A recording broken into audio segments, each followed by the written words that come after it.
Episode 254 of the Read to Lead podcast is brought to you in part by Gusto, easy online payroll, benefits, and HR built for modern small businesses. Demo Gusto free for 3 months when you run your first payroll. Visit gusto.com/read to lead.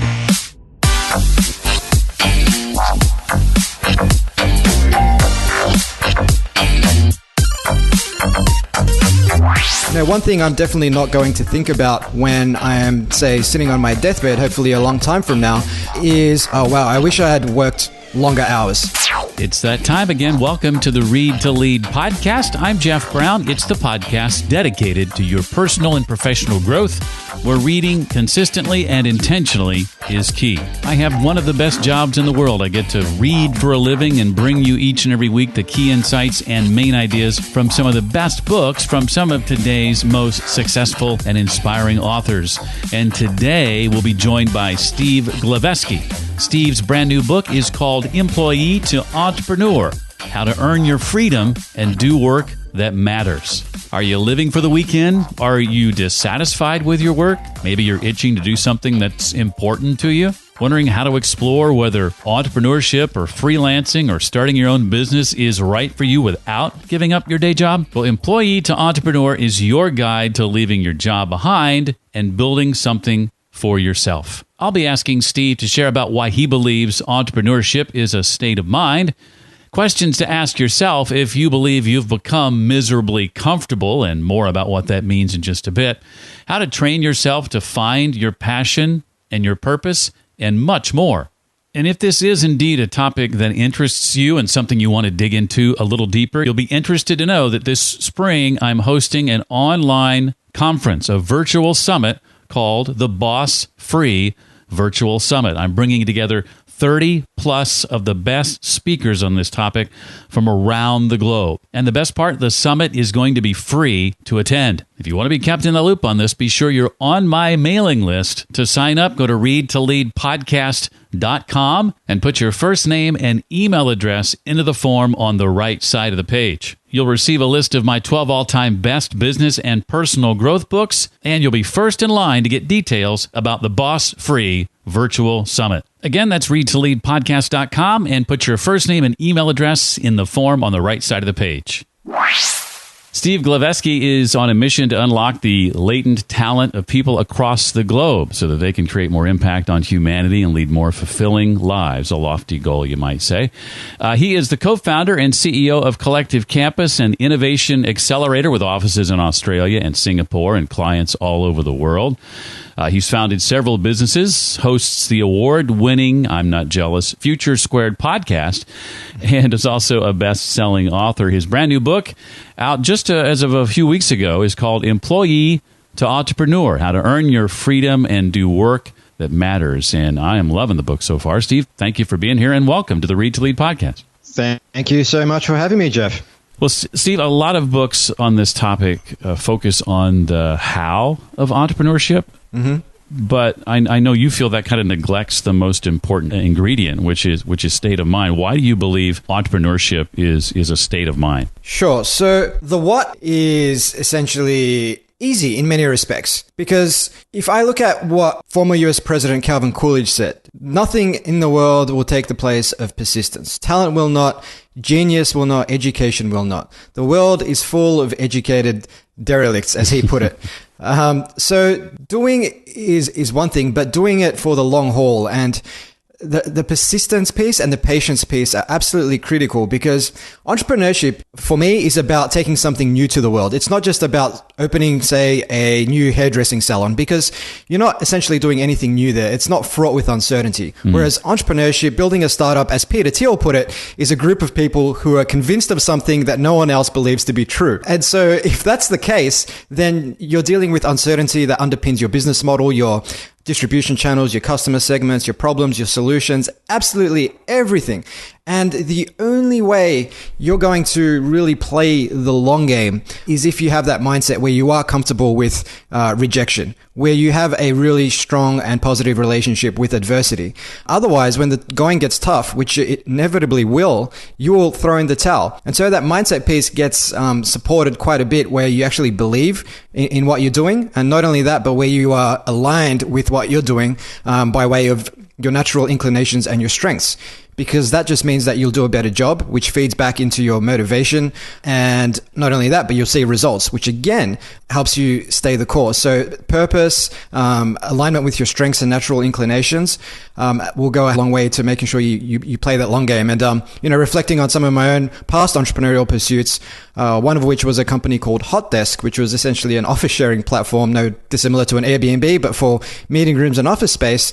I worked on that for 2 years, and anybody who's built a marketplace will tell you that they're incredibly difficult to build, because you've got your demand side of the market, your supply side of the market, and you need to bring them together in a meaningful way. And, after 2 years on this journey, I had a lot of success building the supply side, the demand side, not as much, but I reflected on that underlying sort of purpose and why, and I wasn't really driven to be a glorified real estate agent, as I put it. And so it was much easier for me to throw in the towel, because I didn't really believe in it, and I didn't really enjoy the rejection and the adversity that came with that as much as I would have, or didn't lean into it rather as much as I would have if I was doing something that I truly believed in as well. I love that. Well, for somebody, Steve, who's unsure of what they ultimately want to spend their life pursuing, what are some ways they can train themselves to maybe find their passion and purpose? What advice would you give that person who's struggling, in other words?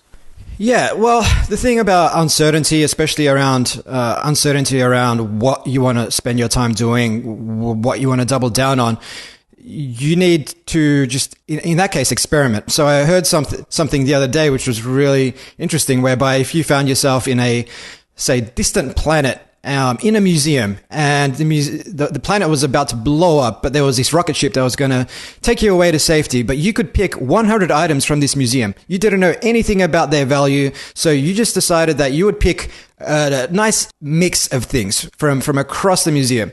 Now, if you run that thought experiment again, and you're on planet Earth, we're about to explode for whatever reason, and you're in this museum, but you know what every particular piece of item is worth, how valuable it is. You're going to pick the most valuable things. Now, what you need to do where there is uncertainty is try different things. And I'm a big believer for anybody that's listening to your show who perhaps maybe in their 20s, especially, which may be a smaller percentage of your audience, I'm not sure, but they should definitely treat their 20s as an apprenticeship. Because what I see so many people doing is they'll go off to college, they'll get the degree, and then they might just spend the next 10, 15 years in the same profession, climbing the ranks at an Ernst & Young or a KPMG or a JP Morgan, and spend their whole lives in that one profession. And they don't try enough different things to really identify what they like, what they don't like, what their natural inclinations are, what their strengths are, and where they can identify more potentially opportunities to explore as well. Because creativity, identifying problems, identifying solutions, that's a byproduct of having collected a lot of dots, having had a lot of different experiences. And then over time, your brain starts to form connections between those experiences, and that's where you identify these opportunities. So if you're not sure what you want to do, firstly, are you having those experiences? Have you had disparate set of experiences in your professional life, in your personal life? If not, perhaps get a little bit more adventurous. And then the second piece really is, which is kind of paradoxically somewhat, is that once you have had those experiences, and even if you haven't, you still just need to take that first step, because you're not going to have all of the answers from day one. Doesn't matter how many experiences you've had, which reminds me of the story of The Alchemist from Paulo Coelho, in which a young shepherd goes on a journey across the Egyptian desert in search of treasure, and spoiler alert, only to find that the treasure was at his feet the entire time. But he would not have learned that without going on that journey. And entrepreneurship is very much the same way. Like, a lot of people are waiting for the perfect idea, but there's no such thing. And oftentimes you could have something that you think is a perfect idea, you'll take it to market, you'll get some feedback, and you'll learn that, wow, there's so much that I need to change. And then over numerous iterations, you will get from a seed of an idea to something that potentially may actually make you some money.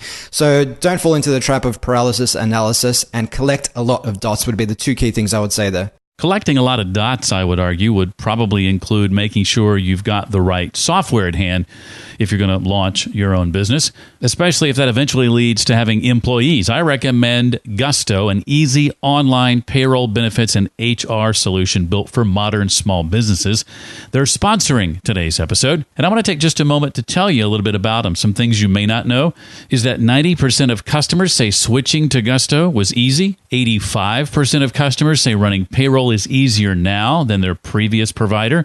And 74% of customers says it takes 10 minutes or less to run payroll with Gusto. With Gusto, there's unlimited payrolls, off-cycle payrolls, multiple states, multiple schedules and pay rates, direct deposit, checks you can print yourself, employees and contractors, everything you could need. Gusto keeps everything in one place, all online. And it integrates with your favorite tools to make your life easier. To demo Gusto free for 3 months, when you run your first payroll, just visit gusto.com/read-to-lead. That's gusto.com/read-to-lead.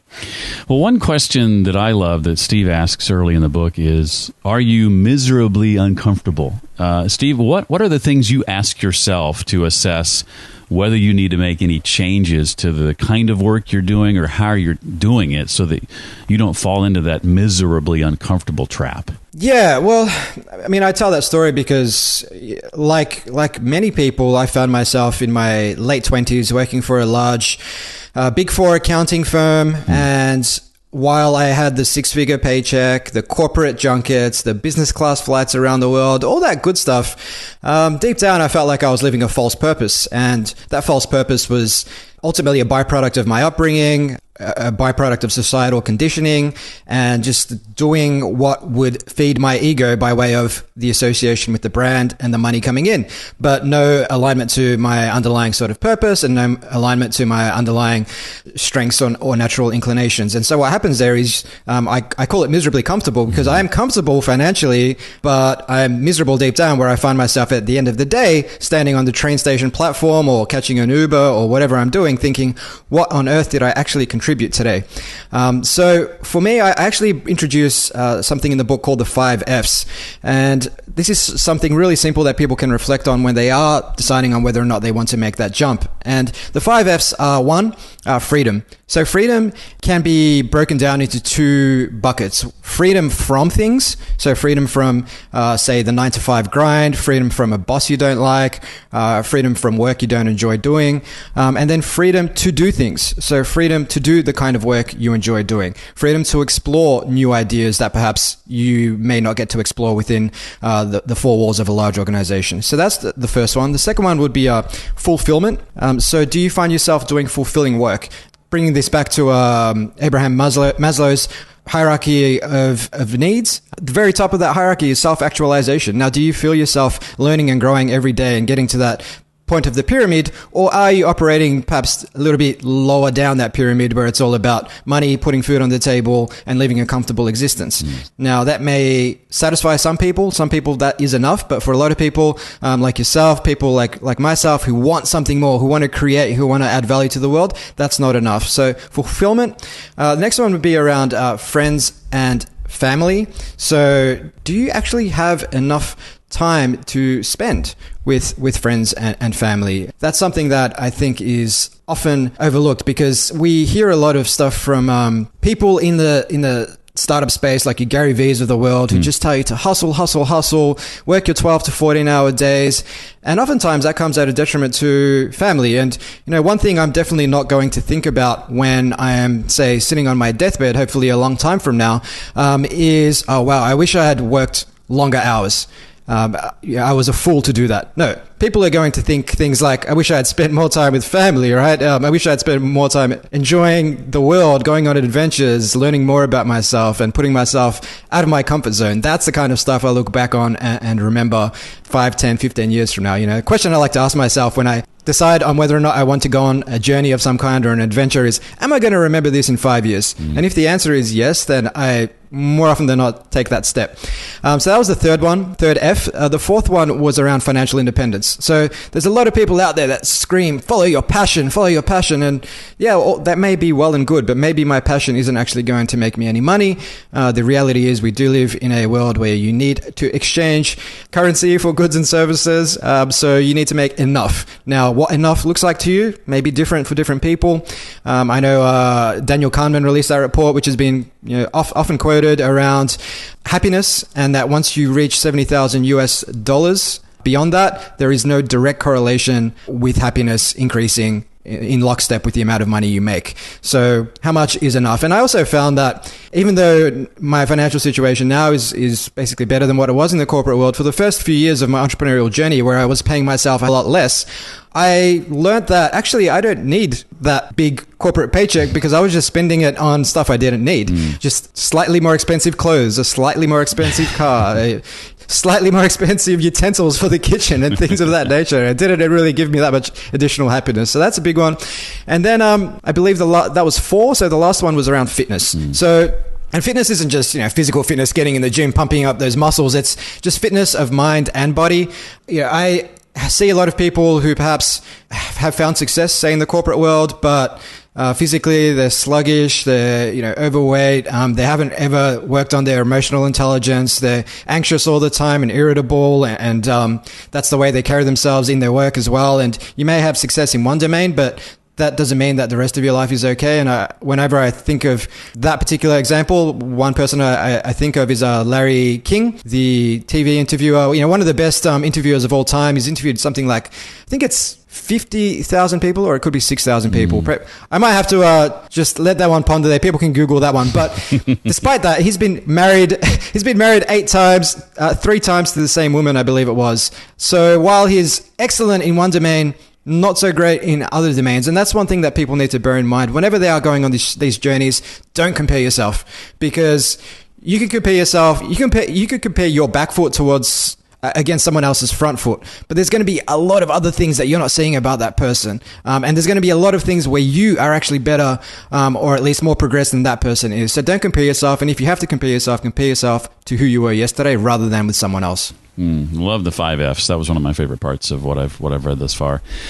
I know that you feel that success and failure are intertwined, are inseparable. How have you managed, Steve, the inevitable failures and rough spots along your journey? Sure. So as what your podcast essentially encourages is read to lead. So I've done a lot of reading in my time, and it's funny because initially I would read a lot of business books and non-fiction books of that persuasion, but what I've found over time is that in order to make better decisions, you need to read all sorts of books. And that is, again, going back to creativity, the intersection of disparate ideas and domains.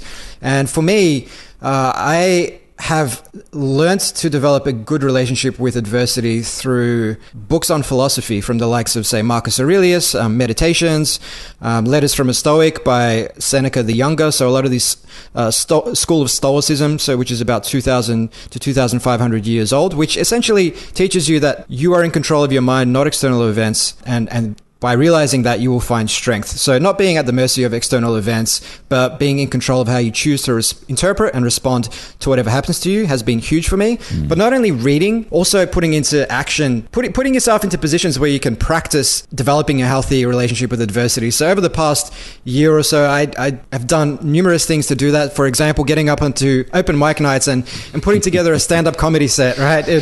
Jeff, I've been in front of audiences of, say, 300 or 400 people talking about entrepreneurship, which is completely my comfort zone now. But you get me in front of 10 to 15 people in a smoky back alley bar somewhere, and all they're expecting for me to do is make them laugh. That is a whole different level of confronting. So putting yourself in those situations, for me, it's also learning how to surf. And every time you paddle out, you get knocked off a wave, and every part of you, your ego is just getting tested. I can look around and see kids, 1/4 my age, just effortlessly catching waves because they've been raised out there on the beach, and that hurts the ego. But at that point, when you're getting knocked off that wave, you have a choice. You either go back to the shore and just read a book, or you say, okay, well, this is part of the learning journey. Anything worth doing is worth doing poorly until you can do it well. So let's get back on this board. Let's keep paddling out. And then when you catch that wave, it's incredibly rewarding. So by doing things like that, it also helps you build that healthy relationship with adversity so that when it does show up in business, you're ready for it. Well, as I read through the book, one of the things that caught my attention was just all that you've accomplished in what I would consider as a relatively short period of time. And so one question I wanted to ask you is, how do you get so much done? What are some of your tricks for increasing your output, in other words? Sure. And that is something that people often ask me. And it's funny because people say, well, how can you write books and host podcasts and run your business and create a piece of software and go surfing and do all this stuff? Like, aren't you spreading yourself thin? Because everything I hear is that you should just focus on the one thing.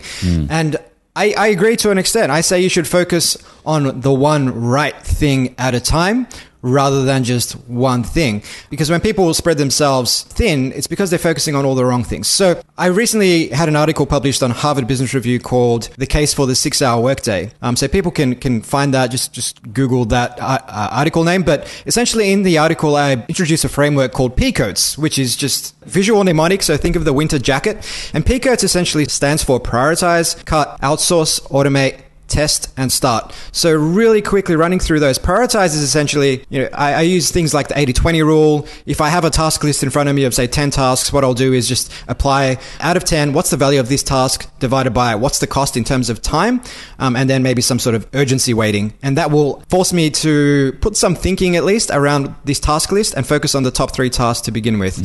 As Peter Drucker said, productivity is essentially what you don't do. So prioritize and then cut anything that doesn't add value. If you can't get rid of it completely, then you either want to automate it if it is a process-oriented step-by-step task, or outsource it online, using applications like Upwork or freelancer.com. You can find someone who can do things for you for say between $5 and $10 and do them quite well. And then test the T in P-Codes, which essentially, when people waste their time, it's because either they are jumping to conclusions with the wrong idea or they are in paralysis analysis. Best way to get out of paralysis analysis is to just test. Where there's ambiguity, where there's uncertainty, test. So test quickly, learn what's worth doing, learn what's not worth doing.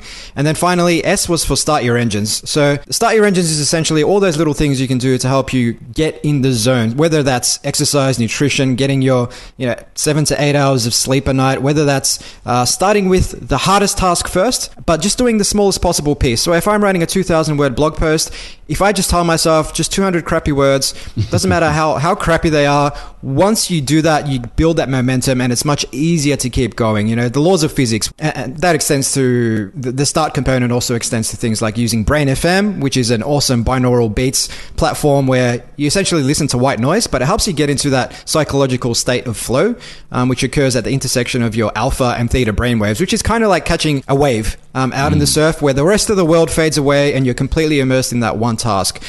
So P-Codes is a framework, and I reflect on this often with a quadrant I call the strategy quadrant, where in each part of that quadrant you have start, stop, more, less. So reflect on your customers, your products, your features, your marketing channels, your sales channels, how you spend your time. What should you start doing, stop doing, do more of, do less of?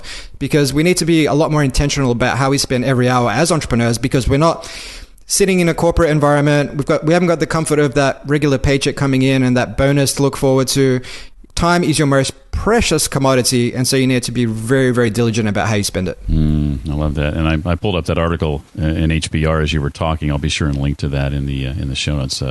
Good stuff there. Well, in the time we have left, I've got a couple of questions, Steve, I want to ask you about, not directly related to content from the book. But before I do that, is there anything else from the book you want to make sure that we walk away with? Really, it is about people determining whether or not entrepreneurship is right for them.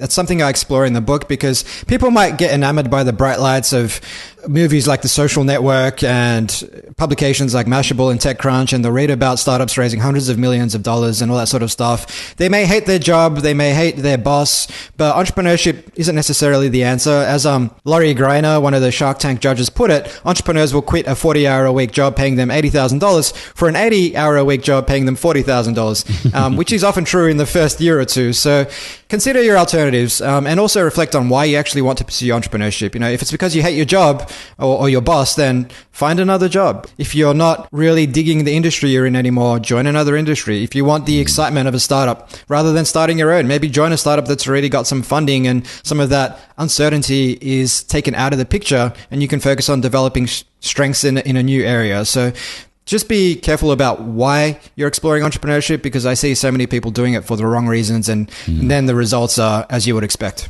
Now, I love that you spent a chapter on that in the book and admitted that this is not necessarily right for everybody. And if you discover it's not for you, then here are some alternatives, some paths you can consider.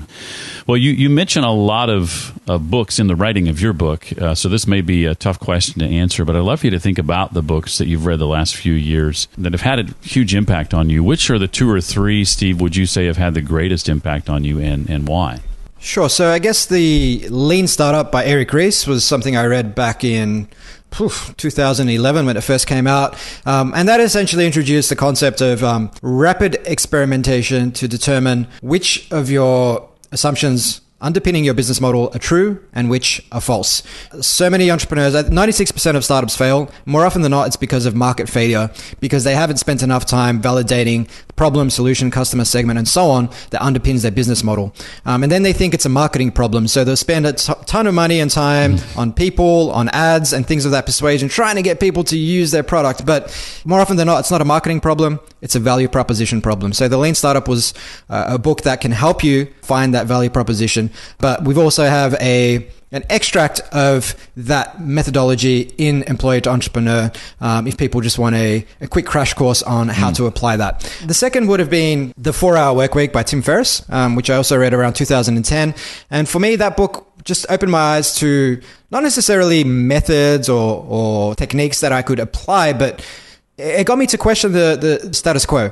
I talked earlier about people living a false purpose. And when Tim Ferriss introduced the concept of, actually, you don't need to work a 40-hour week. You could actually work maybe a 10-hour week doing your own thing by building your own online business. And how much do you actually need initially to get going? And what he did in that book just started to get me to question a lot of the long-held assumptions and beliefs that I had held true in my life. And once you start questioning these things, you just see a whole world of opportunity. And so that was I guess it really helped galvanize me onto the entrepreneurial pathway. And then the other book would be Meditations by Marcus Aurelius, which I mentioned earlier. This is the one book I actually take with me wherever I go. I do a lot of travel for work, and if I am feeling a little bit, say unbalanced mentally, emotionally, I will just open this book. I'll read a passage of it, maybe 2, and that will just bring me back more often than not. So the entrepreneurial mindset is just as important as the what you do, as your technical ability, because there's heaps of folks out there with technical ability, but unless you have the mindset right, you're probably not going to stay the course. I love it. Well, as a successful speaker, Steve, what have you found to be the tips or techniques you pass along to others who want to improve in the skill of public speaking? One thing I do tell them is you need to tell the story, and that's probably been done to death by now. I think as far as advice is concerned, but so breaking down your story into context and characters, challenge and resolution. So context and characters, what happened, what challenges were there, and how did you overcome that essentially? And that tends to keep people glued to their seats throughout the presentation.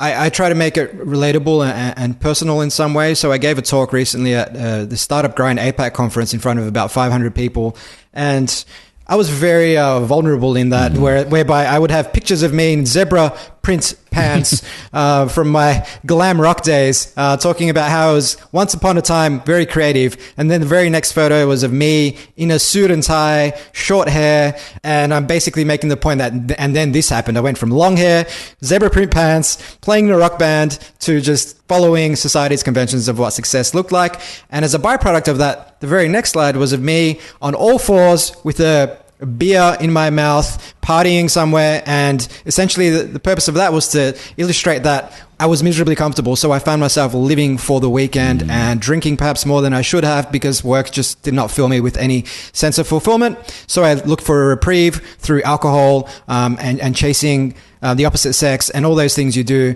when perhaps life, your job isn't that satisfying. And so that really got people glued to their seats. And it was a short 8-minute presentation, but my method for determining whether or not I really nailed it or not is to see how many people actually come up to me after I finished speaking. And on this particular occasion, like, I was swamped. There was 20 people around me, and that's not always the case. I've had occasions when nobody came up to me afterwards. But over time, I think you learn how to tell a good story. You learn how to make good pauses, cut out all the junk, keep it to one key message per slide if you are using slides, and just speak slowly. Now, on this podcast, I'm speaking quickly because that's my natural style. But when I am giving a talk in front of people, I do slow down quite a bit, because that way you want to make sure that the message actually lands. Well, other than, say, promotion for the book, I know it's only been out a couple of weeks. What's ahead for you and your team that's currently got you excited? Yeah, so we actually run a children's entrepreneurship program called Lemonade Stand. We've been running that for a couple of years. We've rolled that out to over 1,000 kids across Australia and Singapore. And just recently, we struck a deal with a school here in Melbourne to build the online version of that, which we are in the finishing stages of. A lesson there for entrepreneurs who want to build software, rather than just build it and hope that they will come, as in the field of dreams. What we actually did with this school was we said, look, you pay us to build it. We'll build it based on your recommendations, and you will get lifetime subscription. But we will have then the opportunity to go and sell this to absolutely every other school for an annual fee. And because we've got this school on board, we've got our first customer, we've got a testimonial. We know we've built something that, if it works for them, more likely than not, it's going to work for a lot of other schools that we're dealing with. And so we should have a much easier time selling this once it's ready to go. And we've also de-risked it for ourselves, because we haven't spent any of our own money building it. So this is something that's really exciting for us, because it is a scalable tool that we're hoping to not only roll out across Australia, but across the UK, the US, and Singapore. And then potentially, who knows, maybe we'll have versions in other languages. But the thing that's really exciting me right now, because kids for so long have just been learning to remember and regurgitate in standardized assessment situations. Going forward, kids are going to need to learn to be more adaptable, to learn how to learn, and again, to develop that positive relationship with adversity. Teaching them resilience in resilience classes isn't enough, because, as Plato said, we're not really ready for philosophy before 30 because we haven't been through enough. But if you can give them an avenue to become more resilient, whether it's through signing them up for, a Brazilian jiu-jitsu class, or whether it's through entrepreneurship, I think that will go a long way to helping them build the mindset that's required to succeed in a fast-moving 21st century. Well, if you desire to move from employee to entrepreneur, and you value my opinion at all, then it's important for you to know that I agree with Adam Grant, whose work I love, who says on the cover of Steve's book that if you've thought about making that leap, this is the manual for making it happen. The title of the book, again, is Employee to Entrepreneur, How to Earn Your Freedom and Do Work That Matters. And his name is Steve Glaveski. Steve, thank you so much for being here, and I really appreciate the time you've taken to share your expertise and experiences with us. Well, no, thank you so much, Jeff, for having me, and just thank you for the kind of work you're doing, because I think by interviewing people, not only like me, but everyone else that's been on your show, I mean, this is, hopefully we're inspiring people out there to get better and to question any long-held beliefs, so thank you. For quick access to the links and resources Steve and I talked about today, including the recommended books, his own book, his website, that Harvard Business Review article he mentioned, and my newsletter sign-up form so you can be the first to know about the Boss Free Virtual Summit, visit readtolead.com/254 for episode 254. And don't forget about Gusto, easy online payroll, benefits, and HR built for modern small businesses. Demo it free for 3 months when you run your first payroll. Gusto.com/read-to-lead. I am so glad you've chosen to listen to the Read to Lead podcast. If you have any feedback or comments or questions for me, you can email them directly, jeff@readtoleadpodcast.com. Well, that does it for this week. I look forward to seeing you next time. Until then, remember, leaders read and readers lead.